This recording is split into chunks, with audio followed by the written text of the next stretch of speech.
Right. Well, I'm still seeing a lot of people having trouble getting the lactate test to work properly. So I just thought I'd make a small video showing how I've had some success doing it. Sorry if the camera's a bit rubbish.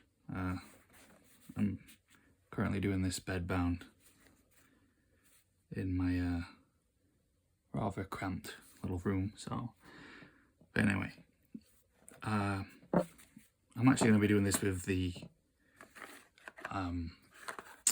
cholesterol strips because I've run out of lactate strips, but the process is exactly the same. So if you've never actually even done any of these, obviously you'll need your kit.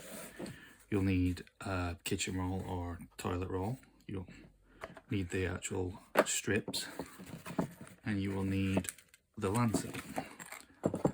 So obviously you have to put a new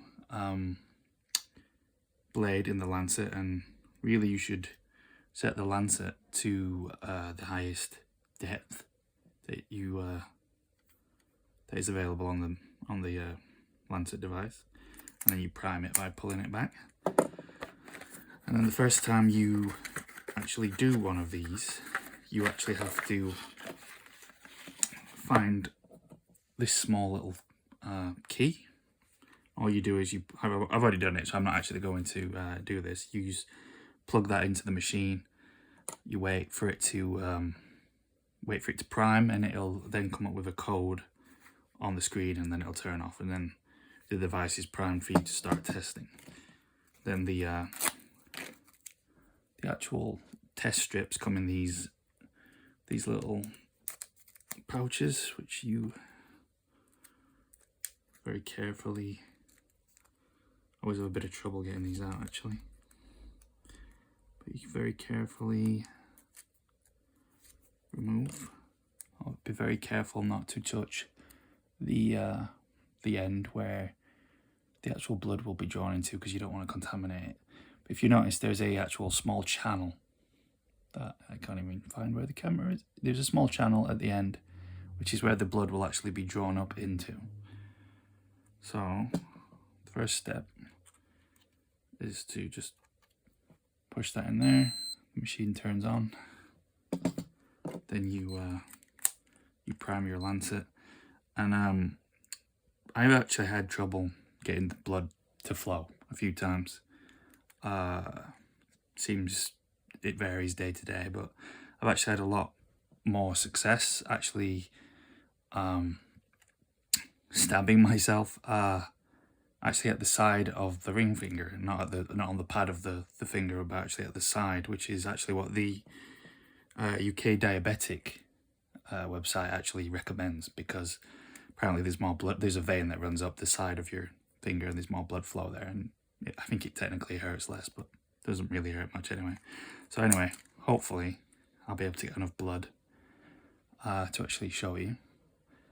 I'm a bit of a coward when it comes to this, so I always have to prime myself for doing it. But yeah, so I'm gonna stab myself, and then it's very important that you wipe away the first blood drop that forms. That's because it could be contaminated with oils from your finger, etc. So you wipe away the first one, and then you get the second one to form, and you want a fairly large drop, or this won't work, because the kit, you only really get one chance with this basically, and you know, if it doesn't work, you're screwed basically. So alright, here we go. 3, 2, 1. Okay. Wipe away the first one. See if I can get, come on blood.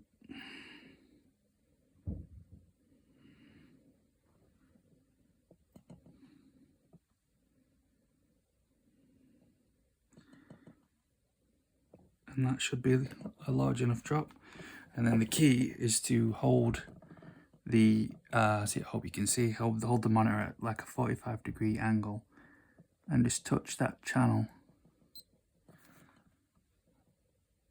to the blood droplet, and it will go up by capillary action, and the cholesterol one actually takes almost 60 seconds to work. Actually, that didn't seem to go fully up the channel, but it seems to have worked. And you just then wait for it to count down, which with the lactate one will be like less than 2 or 3 seconds. And it should give you your reading. And then if you've connected it to the app, all you do is you just have it connected to Bluetooth and it should upload your data. And yeah, it's as simple as that. Just try to keep the end of the strip. Don't let it touch your skin necessarily. Just let it just touch the blood drop, and it should run up the actual channel through capillary action, and that should be enough to actually get the blood drawn. But try to get a decent sized blood drop, because you really only get one chance at this, and it needs to be at least 1 millimeter, if not bigger, for it to work. So I hope that helps, and hopefully people will get better blood draws. Good luck.